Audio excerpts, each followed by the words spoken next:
Drage gledalke, dragi gledalci televizije Exodus, smo v tednu, ko Slovenija praznuje 30-letnico samostojnosti, pa tudi, ko bo drugi teden začela predsedovati Evropski uniji. In skupina katoliških izobražencev v Mariboru smo se odločili, da vam ob tej veliki priložnosti spregovorimo o tem, kako mi vidimo te dogodke v tem našem času. Zato smo pripravili 2-3 oddaje za Exodus. Današnja oddaja ima naslov Kako se je Slovenija pripravila v tem letu na predsedovanje. Potem prihodnja oddaja bo, kaj pomeni predsedovanje Evropski uniji. Potem pa naslednja oddaja pa, kako bi naj ravnali v prihodnosti, da bi potem, ko bo ta zdravstvena kriza več ali manj obvladana, da začnemo novo obdobje v življenju naroda in pa države. Z menoj tukaj v studiu sta gospod Slavko Ivanušič, je bil direktor malih dravskih elektrarn, potem gospod Franci Mulec, je bil pa komercialni direktor v pivovarni Talis. Oba lepo pozdravljena. No in za uvod bom jaz nakratko predstavil to oddajo. Imela bo 4 točke. Najprej, v kakšnih okoliščinah je sedanja vlada prevzela svoje delovanje, potem delovanje vlade na mednarodni ravni v času koronavirusa pa gospodarske krize, ki jo je koronavirus povzročil, potem delovanje vlade na državni ravni. No, zadnja točka pa bo potem tako kratko razmišljanje oziroma par stavkov o vprašanju Slovenske tiskovne agencije, ki je v vsem tem času nekako v ospredju kritike vlade z strani slovenske levice. In na koncu še, kaj pomeni sodelovanje Slovenije, slovenske vlade v iskanju poti v prihodnost skupaj z vsemi državami članicami Evropske unije. To pomeni, kako slovenska vlada sodeluje v oblikovanju strateških odločitev za naprej. To je vrhunec politike v bistvu, ker vsaka vlada načrtuje, tako tudi Evropska unija načrtuje svoje delovanje v okviru vsega človeštva. No, za začetek prva tema. Slovenska vlada, sedanja vlada je prevzela vodenje države v izredno, lahko rekli, kaotičnem trenutku. Mi premalo vemo, zakaj je padla Šarčeva vlada. To je eno dejstvo, ki je ostalo zakrito. Je pa veliko vzrokov, zakaj se je takratni predsednik gospod Marjan Šarec odločil, da odstopi kot predsednik vlade. Veliki mednarodni razlogi so 3. Najprej praznina, ki jo je pustila ali pa ustvarila najprej Cerarjeva vlada, potem pa Šarčeva, na ravni zaupanja na mednarodni ravni, kar velja za Slovenijo. Potem, ko je izbruhnila afera o pranju iranskega denarja in pa razni namigi, da je opran denar najbrž šel za financiranje islamskega terorizma v Evropi, to je pri zavezniki spodkopalo zaupanje v slovensko vlado. In ni slučajno, da je takrat premier Cerar odstopil predčasno, kar tako, brez kakšnega večjega razloga. No, potem drugi veliki razlog, zakaj je Šarčeva vlada odstopila, je umik slovenskih vojakov iz bojnega polja v Iranu, potem ko je v Iraku, potem ko je Iran napadel postojanke NATO pakta v Iraku in področje tam, kjer so se nahajali slovenski vojaki, in je potem lani januarja potekala pri nas javna razprava, ali naj se slovenski vojaki umaknejo ali ne, in je takrat minister za obrambo gospod Erjavec potem kot minister dal nalog, da se umaknejo sredi vojaških dejavnosti, spravi sredi vojne. To ni zdaj neka hipotetična vojna, ampak takrat je dejansko so rakete letele na postojanke, kjer so bili vojaki NATO pakta, med njimi tudi slovenski vojaki, sicer peščica, ampak to je bilo vojno stanje in umik vojakov iz vojnega stanja po nalogu vlade je zmeraj mednarodno vprašanje. In zavezniki so takrat hoteli se prepričati, ali je slovenska vlada takratna še trden zaveznik, in so poslali potem, vsaj ameriška vlada je poslala v Slovenijo posebno delegacijo, kjer so potem preverili verodostojnost našega zavezništva in potem sta sledili dve izjavi za javnost, tako premiera Šarca kot pa predsednika države gospoda Pahorja. No, oba sta zagotovila, da je Slovenija trden člen NATO pakta in pa drugih evropskih zavezništev. Je pa res, da takrat Marjan Šarec ni imel večine v parlamentu, ki bi to zagotovila. In je potem se sam odločil, da odstopi in je presenetil najprej svoje zaveznike, ker mu je isti dan še takratni predsednik SD-ja gospod Dejan Židan očital, da je odstopil brez vednosti največje politične stranke takratne vlade, se pravi Socialnih demokratov.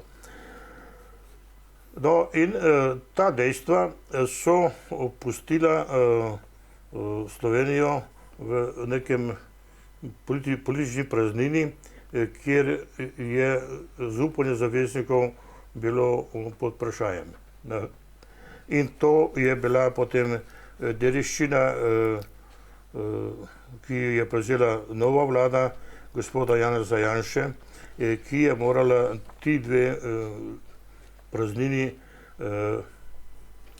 ne samo zapolniti, ampak pokazati z dejstvi, da je Slovenija siguren partner v obeh zavezništvih, tako v NATO paktu kot pa v Evropski uniji.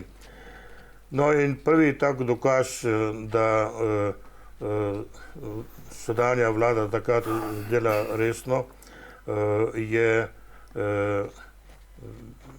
so razne pobude, tako na notranji ravni, na ravni financiranja slovenske vojske, kot tudi dejstvo, da v času po padcu vlade, ko je Evropa bila ogrožena, za čuda ni islamskega terorizma v Evropi.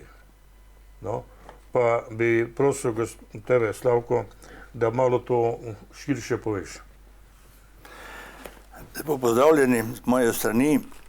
No, kar zadeva torej odstop Šarčeve vlade, je torej po mojem mnenju ključno dejavnik dejstvo, da je bila ta vlada sestavljena iz strank, ki so bile pravzaprav poraženke na volitvah. Edino Šarec je dobil približno polovico tega, kar je zbrala sama SDS, Tako da, če se spomnite, smo v skupini več o tem razpravljali in smo rekli, ta vlada zagotovo nima torej, svetle prihodnosti oziroma nekega dolgotrajnejšega torej, delovanja pred sabo.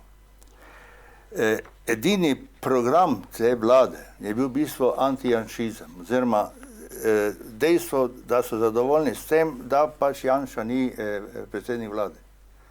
To je bila edina otipljiva, vsaj koliko sem jaz lahko torej, zadevo opazil. Že pred, če se spomnite, pred samimi volitvami, ta kampanja je bila strahovito proti Janši, torej v strahu, da bi slučajno on vladal sestavo, so naredili vse, s pomočjo seveda vseh ključnih medijev, ki so pomagali pri propagiranju take ideje o tem, da pač Janša ni človek, s katerim bi se dalo sodelovati in tako dalje. Ampak dejansko se je pokazalo to, da ta vlada ne samo, da je bila sestavljena iz strank poraženk volitev, to se pravi strank, ki so jim volivci jasno odrekli zaupanje.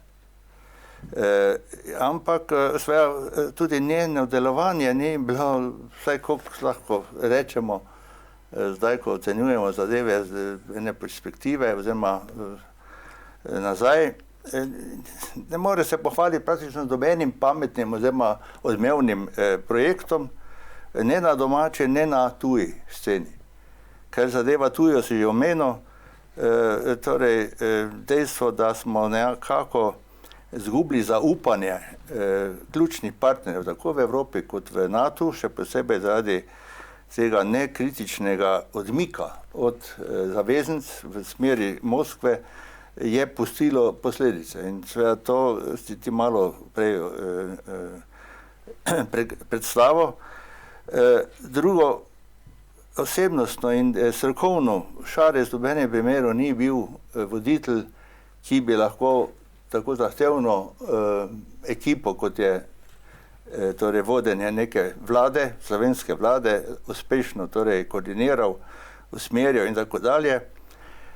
In seveda na koncu se je pokazalo, da vleče praktično vsak na svojo stran, pika na i vsemu temu dogajanju pa je bil ta neuspeli poskus torej ukinitve tega dodatnega zavarovanja, kjer sta dva ključna ministra, zdravstveni in pa torej finančni, odstopila.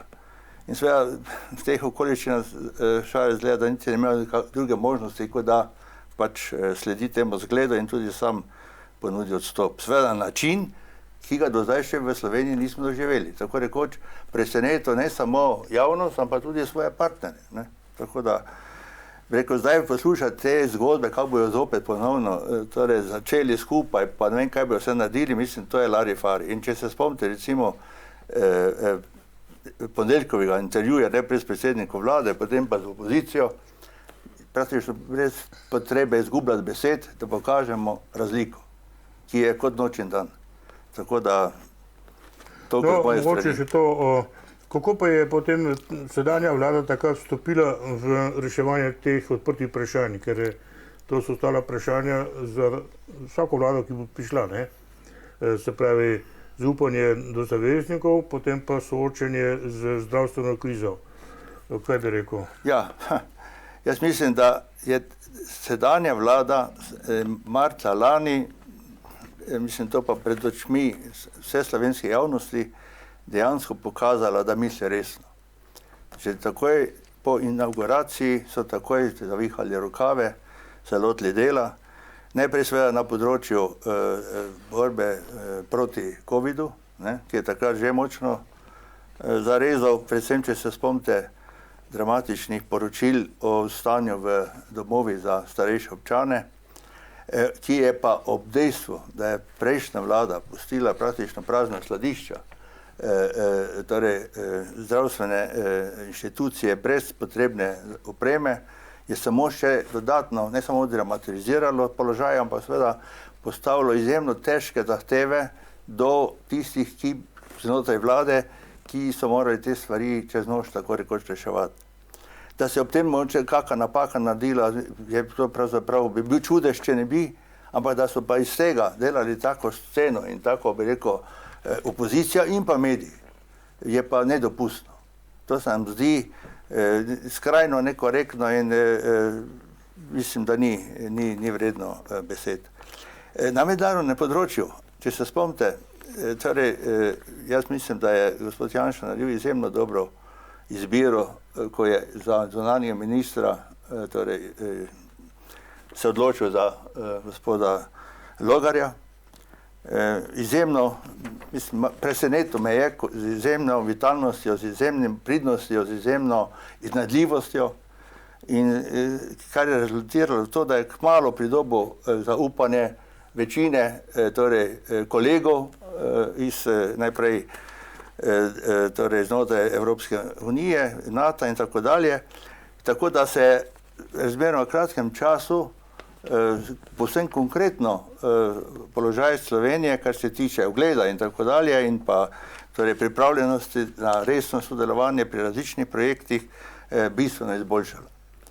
Tako da lahko izrazimo samo zadovoljstvo, predvsem spričo dejstva, da pa v teh okoliščinah prevzemamo predsednikovanje Evropskemu svetu.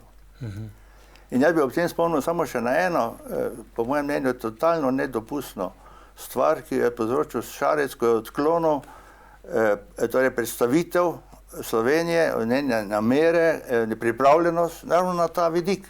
Kajti Šarec bi moral biti pravzaprav tisti, ki bi predsednikoval svetu Evrope. To jaz lahko rečem, smatram kot torej, drug umik z bojišča, bojnega polja. Na vojaškem področju se je rekel... Politični. Političen, no, tako. Ja. No, mogoče, Franci, kako pa ti vidiš sodelovanje slovenske vlade pri soočanju z koronavirusom na finančni ravni pa na gospodarski ravni, ker je koronavirus nas je presenetil najprej na zdravstveni ravni, to zdaj mogoče ne bi o tem, ker je to strokovno vprašanje. Politično vprašanje pa je bilo, kaj storiti ob gospodarskem izpadu, ne? Kako ohraniti gospodarstvo koliko toliko živo in kako zastaviti bodoče financiranje gospodarstva kot odgovor na nastalo škodo oziroma izpad. Ja, lepo pozdravljeni tudi od mene. Najprej en kratki, majhen popravek pri mojem predstavitvi mene. Nisem bil sicer direktor, sem pa vodil prodajo, med drugim pa predtem, oziroma kasneje pa tudi obrate proizvodne. Glede vprašanja pa bi lahko rekel sledeče. Ta vlada je sprejela vodenje države v mesecu marcu lanskem letu in kot smo videli, že prvo večer se je spopadla z vsemi temi svetovno domačimi problemi in tudi širše na nivoju Evrope in tudi globalno. Stvari niso bile tako enostavne. Zato je predsednik vlade zelo modro sprejel odločitev, da je pritegnil vse razne sodelavce na različnih področjih, tako na gospodarskem, potem zdravstvenem, glavnem na vseh področjih in so mu bili v veliko, bi rekel, pomoč. Sam se je zelo hitro in bi lahko rekel povezal v Evropski skupnosti, čeravno je bil takrat problem, kjer so bili možni tile kontakti samo nadaljavo. Zato je to bila ena velika ovira, pa vseeno občasno so se tudi na tako na takšen ali drugačen način lahko sestajali. Ta je pa sprotno obveščal Evropsko skupnost in zelo aktiven je, lahko bi rekli, med tistimi, ki so bili predsedniki vlad najbolj aktivnimi. Tako da sicer je dobival nekje tako, se mu spotikali na raznih področjih doma, vendar se on na to ni toliko oziral, je pokončno in odločno držal, je to zagrabil. Predvsem na gospodarskem področju, ko se je začelo, ko se na nivoju Evropske skupnosti so se začeli pogovarjati, kako pomagati gospodarstvu, kako prebroditi ta krč, predvsem po pandemiji, ali naj to vsaka država za sebe rešuje, ali na nivoju Evropske skupnosti. In pri teh pogovorih, pogajanjih, to je bilo že v lanskem poletju, je bil predsednik vlade Janez Janša zelo, zelo uspešen. Od predvidenih tam nekje 1800-1700 milijard evrov, ki bi naj dobile države pomoči ali kreditov ali nepovratnih sredstev, tako ali drugače, je izbojeval, bi lahko rekel, predsednik vlade za Slovenijo preko 10 milijard. To ni mali denar. Nekaj tega krediti in treba poudariti, krediti pod zelo ugodnimi pogoji. Takšne ugodne kredite še Slovenija, pa niti Jugoslavija nikoli v svoji zgodovini ni prejela. Celo z negativno obrestno mero, to ljudstvo že pozna dobro, ne? Potem precej teh nepovratnih sredstev. Potem so se začele pospešeno črpati sredstva iz Evropske skupnosti. To, kar v času Šarčeve vlade je bil veliki izpad. In Janševa vlada je tu v veliki meri nadoknadila to. Tako da, če bi primerjali naš delež, ki smo bili deležni, ki bi naj bili deležni preko 10 milijard, to pomeni preko 5000 evrov na slehernega državljana. Glede na število prebivalcev v Evropski skupnosti je to med tistimi, ki je naš delež bil v procentih najvišji na število prebivalcev. No, v vsem tem času pa je potekala intenzivna protikampanja na evropski ravni proti delovanju vlade pa predsednika samega in predsedniku so očitali, da podpira Poljsko in pa Madžarsko, ki so se uprli neke vrste politični obsodbi nekaterih skrajnih evropskih liberalcev. No in kako je na to odreagiral predsednik vlade? Lahko malo razložiš, Slavko? No, v mislih imaš torej pismo predsednika Janše, torej predsedniku Evropske zveze, potem gospe Ursuli von Leyen in pa seveda tudi šefom vlad in predsednikom držav članic Evropske unije. In sicer Janševo oceno in to modro in na nek način državniško izjemno uspešno, da ne sme biti tiho ob dogajanjih, ki so grozila, da bo prišlo še dodatnega, nekako bi rekel, zapleta pri nadaljnjem delovanju Evropske unije.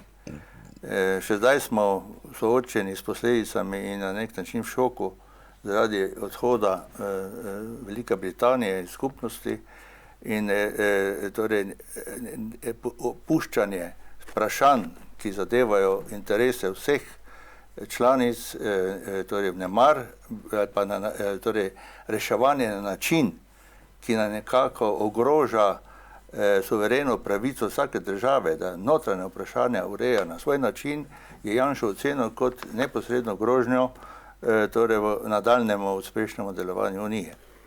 In v tem pismu je seveda na to opozoril in seveda med drugim predvsem poudaril dejstvo, da se zadeva skuša ta pritisk na Madžarsko in Poljsko skrit pod tako imenovano vladavino prava. V resnici je pa dokazal s tem pismom namreč, da gre za poskuse političnih skupin, ki hočejo stališča pozicij večine, torej dirigirati oziroma vsiliti določene rešitve drugim državam članicam, v resnici to je mimo, bi rekel, pristojnih inštitucij, ki jih ima za to Evropska unija. To pa je, to se pravi, da o takem spornem vprašanju odloči torej sodna veja oblasti, vezano na seveda Evropsko skupnost, ki je za to pristojna. In seveda ob tem je kot primer navedel, mislim, kako se na nek način zlorablja ta vladavina prava, oziroma včasih uporablja, včasih ne, na primeru Slovenije, kjer je omenil to znano torej krajo na nek način volitev leta 2000, ko so ga zaprli, ne, zaradi te nesrečne afere Patria, ne, in na nek način onemogočili, da bi torej sodeloval pri volilni kampanji in pri samih volitvah. Kljub temu, da je Evropsko sodišče, mislim, Ustavno sodišče to, kot vemo, razveljavilo, je seveda škoda, ki je bila s tem povzročena, nepopravljiva. Ne moramo več vrniti stanje, kakršno je bilo pred tem. No in kaj je ob tem seveda Janša želel poudariti, to, da Evropa ni reagirala. To se pravi, da ta tako imenovana vladavina prava deluje, če gre za neke, ne vem kakšne interese, medtem ko nasplošno pa, da bi bila ta vredno na nek način pripravljena torej uveljaviti te svoje torej rešitve, ne, na pravno sprejemljiv način, pa ni bilo, ne. In seveda Janša na nek način pač apeliral na to, da se s obema partnerkama, to se pravi in s Poljsko in Madžarsko, sedejo, dogovorijo, najdejo kompromis in da ne na ta način ogrozijo veliko izjemno uspešen zaključek julijskih takrat sestankovanj držav članic, ki so se dogovarjali o tem dolgoročnem, večletnem okviru pomoči članicam za premagovanje torej te korona krize. No, kakšen je bil odziv levice, pa v medijih, ne, medijev vemo, ne. Ampak euforija trajala kratek čas, kajti hitro se je pokazalo, zlasti v tem, ko je Merklova pozdravila Janšovo pobudo in ga tudi povabila v skupino, ki bi naj pomagala reševati to problematiko, so se sve zadeve potihnile. Katera je bila ključno sporočilo v tem pismu predsednikom držav pa vlad Evrope? Jaz sem mnenja, da je to, kar je najbolj delovalo, je to, da je v pismu rečeno, da vsaka država članica Evropske unije ima svojo zgodovinsko pot v demokracijo, ne. Prvo je to začela Anglija v 17. stoletju, ne. Potem Francija v 19. stoletju, oziroma konec 18. stoletja, potem pa druge države in nazadnje zdaj države bivšega socialističnega, komunističnega režima, tako v Varšavskem paktu kot na tleh bivše Jugoslavije, ne.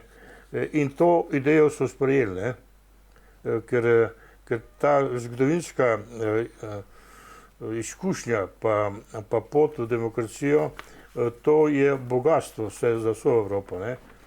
Prvič, da vemo, kako je vsaka država, vsak narod našel pot svobodo, ne, in jo išče, in da je to tisto, kar združuje Evropo, ne pa nek vidik nekega liberalnega načela ali pa neke kritike, ki je tako za lase privlečena. Tako da v tem smislu je to pismo torej na tej politično-diplomatski ravni lahko rečemo kar zgodovinsko. Ne?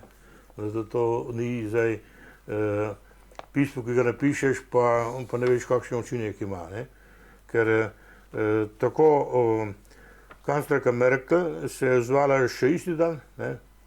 Francoski predsednik Macron tudi takoj se je zamislil nad tem, ne?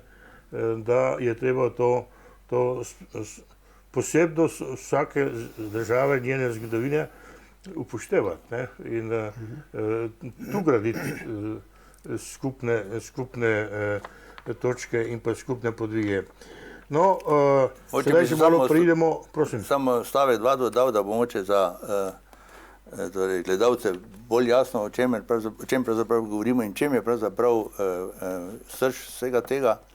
Namreč Poljska in Madžarska pač nekako ne sprejemata nekih poskusov, kako torej z napačnimi potezami torej ne zavarovati pomena družine, ampak bi rekel vnašati neko zmedo, ki jo seveda ti dve državi nikako ne morete sprejeti. In verjamem tudi mi v Sloveniji torej smo proti takim poskusom. In Janša je hotel povedati, da je so ta vprašanja notranja in izključna pristojnost teh držav. Seveda v skladu z evropskim pravnim redom. Ne?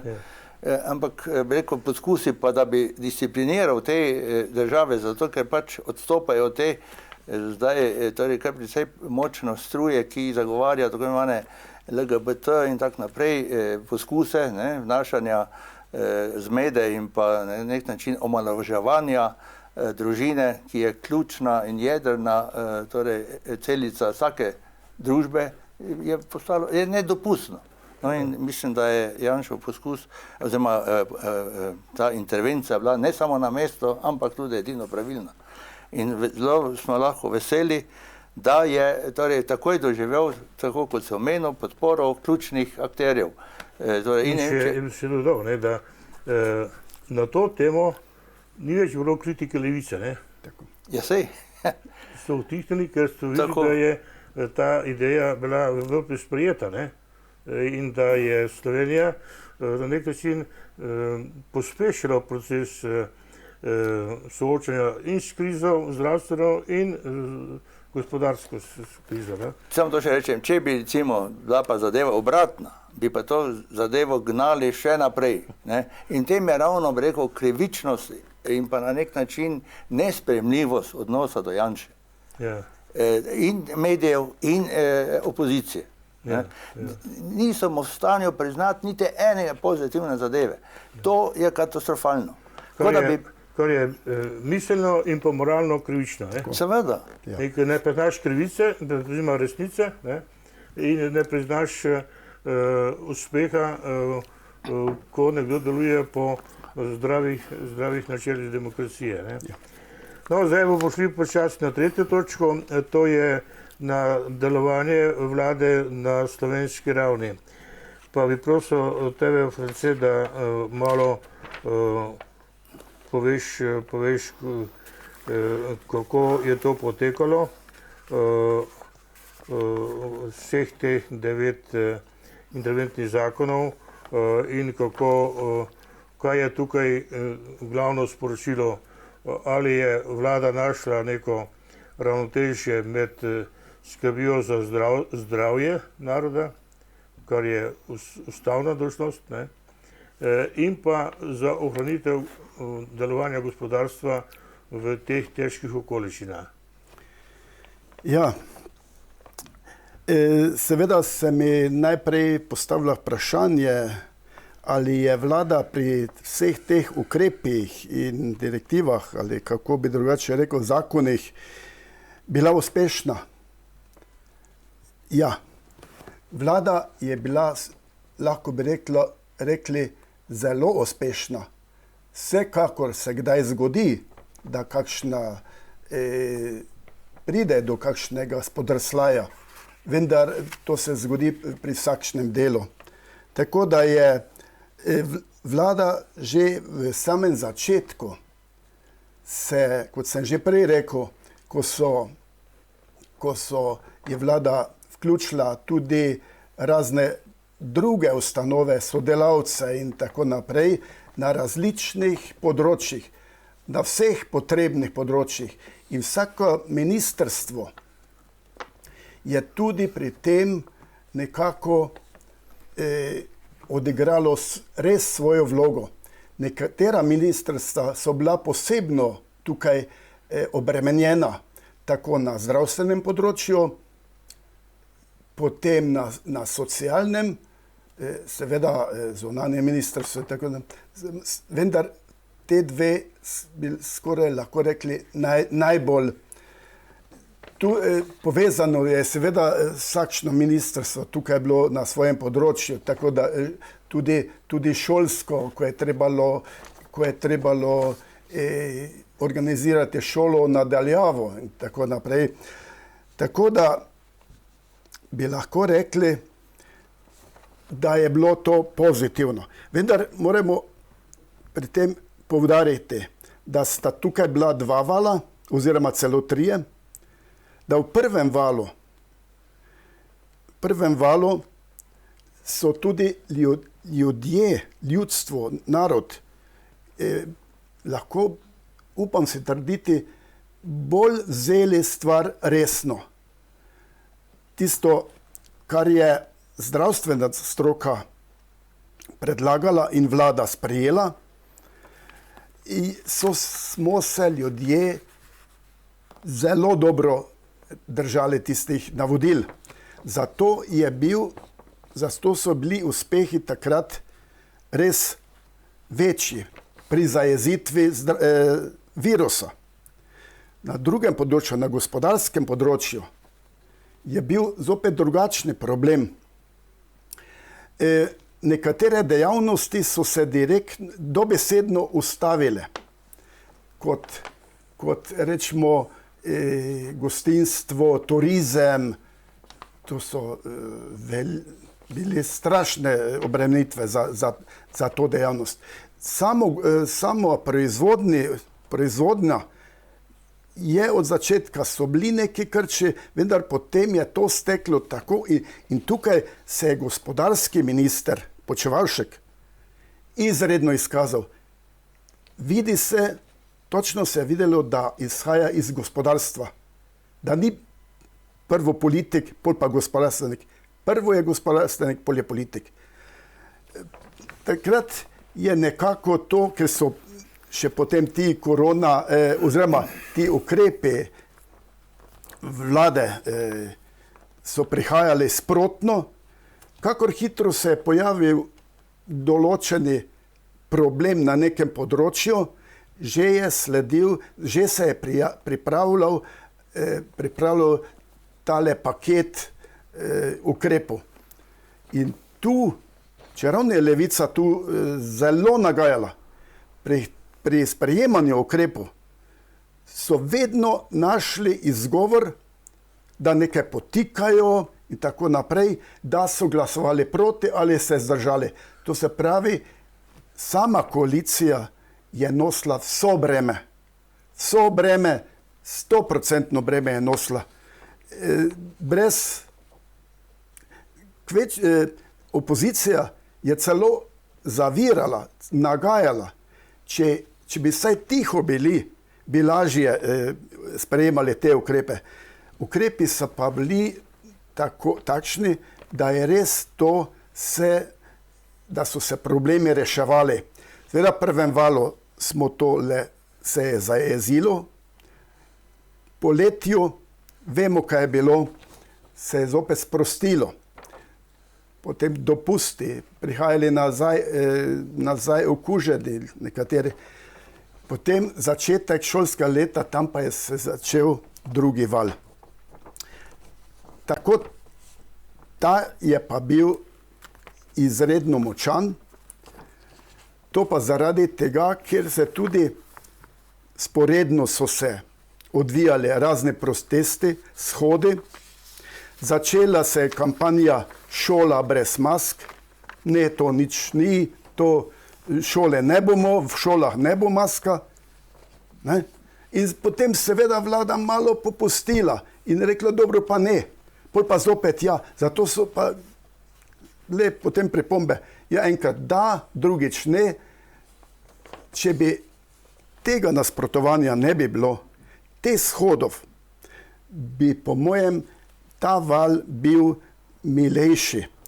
Že sami ti protesti, ki so se je udeleževali tudi prvaki leve opozicije, ker seveda desna opozicija je bila, ko rekli, za vzor. Ko so prihajali na shode brez mask, pa protestirati tam, dobro, vsak ima pravico shodov protestirati, vendar ne na takšen način. Vse to je bilo naperjeno samo temu, da pade vlada. Vse skozi pa še. Potem smo interpelacije imeli, potem ustavna obtožba in tako naprej. Tako se je to vse brenzalo na eni strani, da je vlada še komaj tole shajala. No in ta strategija, ki jo je predsednik vlade imel z svojimi, je bila, ko rekli, je bila zelo uspešna. No, Slavko, zdaj mogoče to je ocena ali pa mnenje, kateri od teh finančnih ukrepov, se pravi, so bili najbolj uspešni, pa tudi daljnosežni, se pravi, pomoč ljudem, direktno ljudem v roke, pri izpadu zaradi plač pa to. Potem v času krize je vlada dvignila minimalno plačo, ne, za skoraj 300 evrov. Ne. Potem je izboljšala pokojnine, tako zavarovala neko raven standarda upokojencem. Ne. No, kaj bi ti rekel v tem finančnem vidiku, to je le šlo za dobro pol milijarde sredstev. Ne. A so ta denar prišel v roke ljudem in je pognal gospodarstvo, ali pa je to kako drugače? Jaz mislim, da je ravno to, kar se na koncu rekel, ključno. Namreč vlada je s pravimi in pravočasnimi ukrepi pomagala gospodarstvu na eni strani, na drugi strani pa raznim skupinam ljudi. Jaz spadam torej zdaj med upokojence, to bom ravno rekel svoje izkušnje. V takih, to bi rad posebej poudaril, v takšnih kriznih časih upokojenci še nismo bili deležni tolikšne podpore, kot predvsem tisti z najnižjimi pokojninami, kot strani te vlade. Mogoče še med najmanj odmevnimi, pa vsekakor tudi torej, neki ukrep, ki kaže na odnos do te skupine državljanov. Upokojenci imamo na voljo brezplačni javni prevoz na železnici, na avtobus in tako naprej, med drugim. Ne? Da ne govorim o tem, kar si tudi omenil, zvišanje pokojnin. Kar se pa tiče pomoči gospodarstvu, pa je na nek način indikativen in zelo drastičen pokazatelj uspešnosti. Dejstvo, da je med vsemi državami v soseščini, torej med sosedami in pa seveda tudi na nivoju Evropske unije, Slovenija zabeležila rast BDP-ja. Vsi ostali so še vedno ali stagnaciji ali pa celo manjšo rastjo. Tako da, recimo, po teh podatkih statističnega urada bi naj celo beležili približno 1,6% rast BDP-ja in celo torej, ki je za toliko višja od predkriznega leta. Ne? Skratka, nekaj, kar torej na nek način ne samo, da je izjemno pozitivno, ampak seveda tudi dober obet za to, da se bo potem, ko bomo dejansko šli, upamo, no, z Božjo pomočjo seveda iz te krize, govorim seveda o zdravstveni, te pandemije, da se bo ta oživitev še bolj, torej še boljši zagon gospodarstva lahko zgodil s čim manj pretresi. Celo več, mi se soočamo v teh okoliščinah s pomanjkanjem delovne sile. Dobro, gre za nekatere ključne, torej nekatere posebne, specifične poklice, ki jih je težko dobiti, ampak dejstvo je, nam na nek način je stopnja brezposelnosti ob tem, da imamo še torej, večji BDP, torej upadla. In seveda, kaj to pomeni, s čem je bilo to doseženo, z dvema ukrepoma smo rekli, eno z ukrepi torej, kot pomoč gospodarstvu, drugi pa kot neposredne, torej na nek način dotacije prebivalstvu. Spomnimo se recimo tistim, ki so, torej, predvsem tisti, ki imajo SP-je, ne, so dobili torej, neko nadomestilo, ki jim je omogočilo preživetje.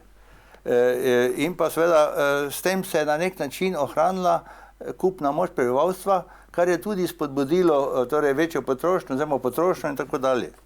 Tako da torej, dejstvo, da je vlada v tem letu dni sprejela 8 paketov ukrepov, da je to nekaj, kar je treba oceniti kot izjemno uspešno. No, recimo, da bodo naši gledalci malo bolj konkretno lahko videli, kaj zdaj to pomeni. To pomeni priprava teh paketov na pravni ravni, na vsebinski ravni, upoštevati vse pobude pa zahteve gospodarstva, ne?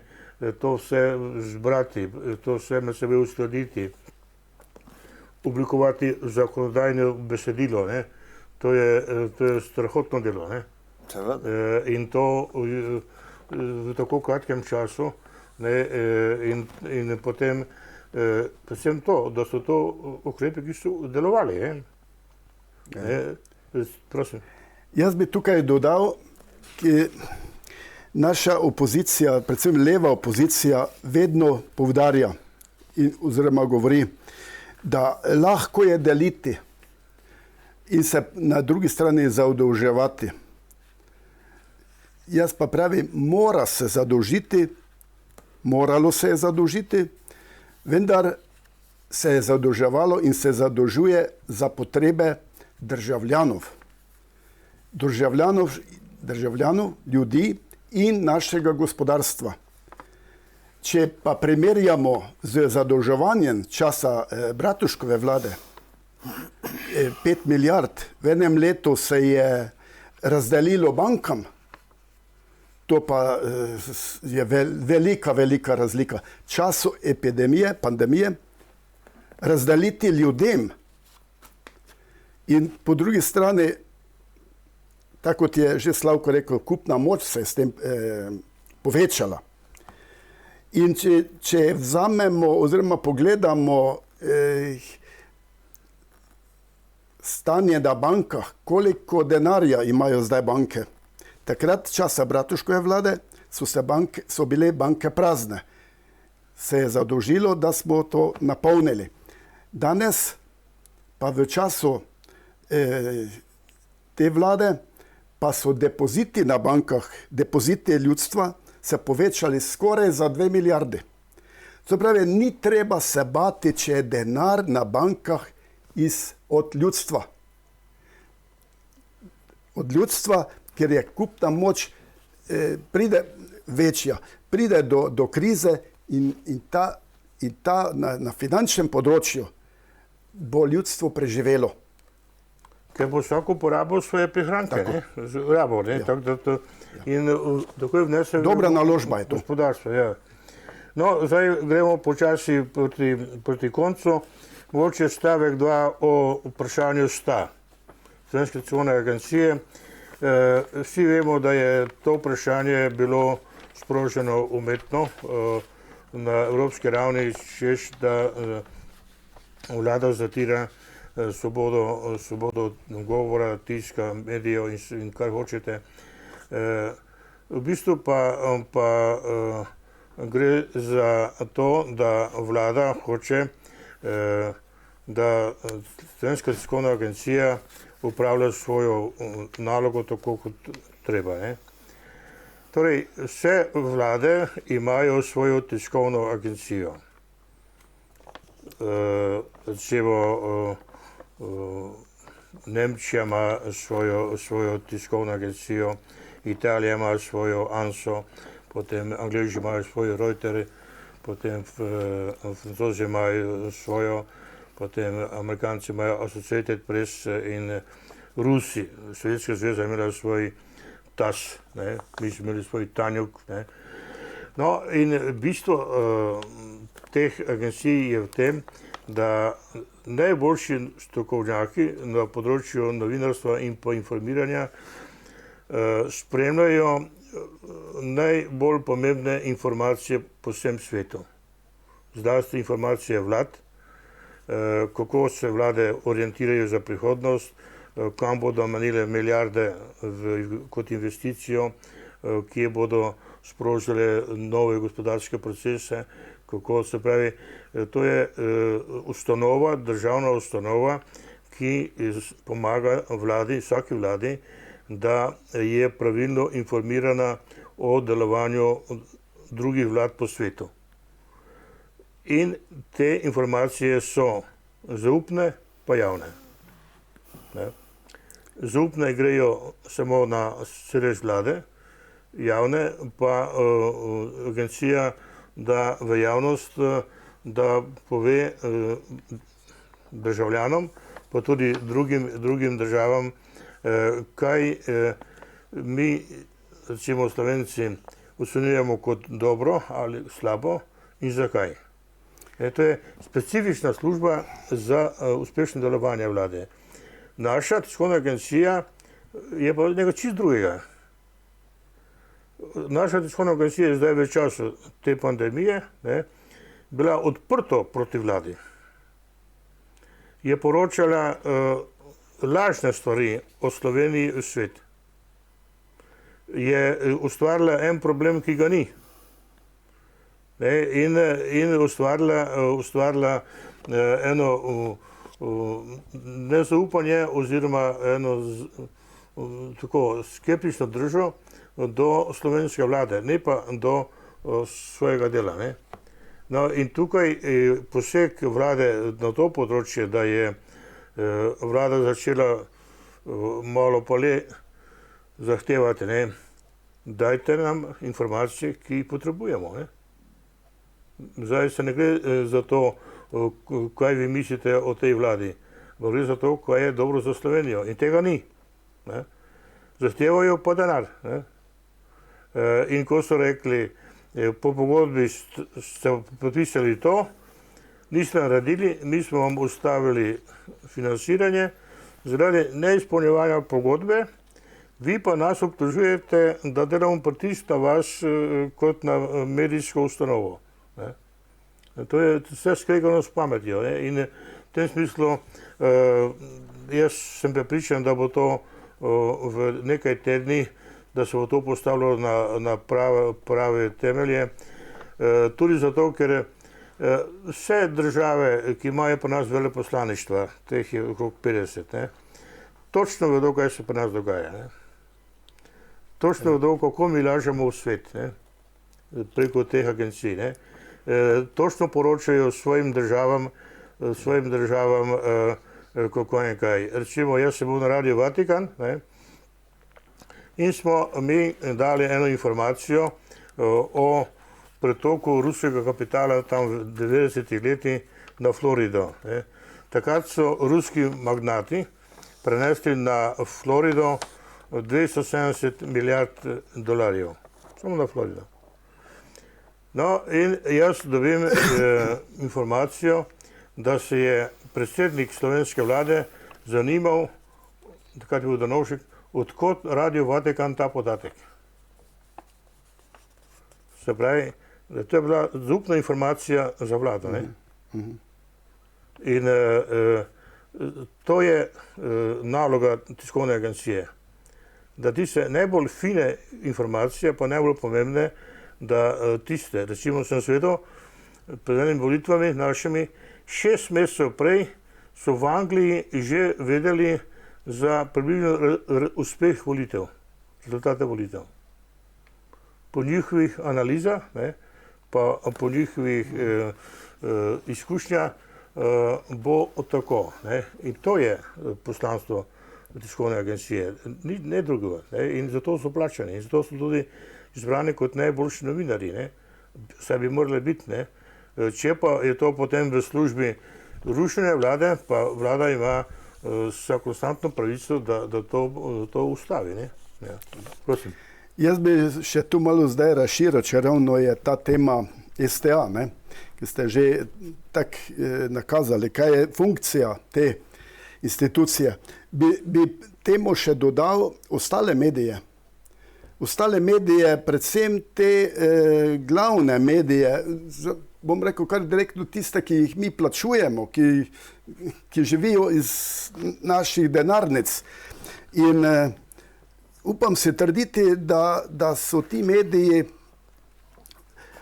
nekako izkoriščajo to epidemijo za rušenje vlade. Pomagajo pri rušenju vlade. Jaz to upam trditi, da so vse skozi bili na strani, da to treba vlado rušiti. Če gledamo tisto iz protestov na ulicah, potem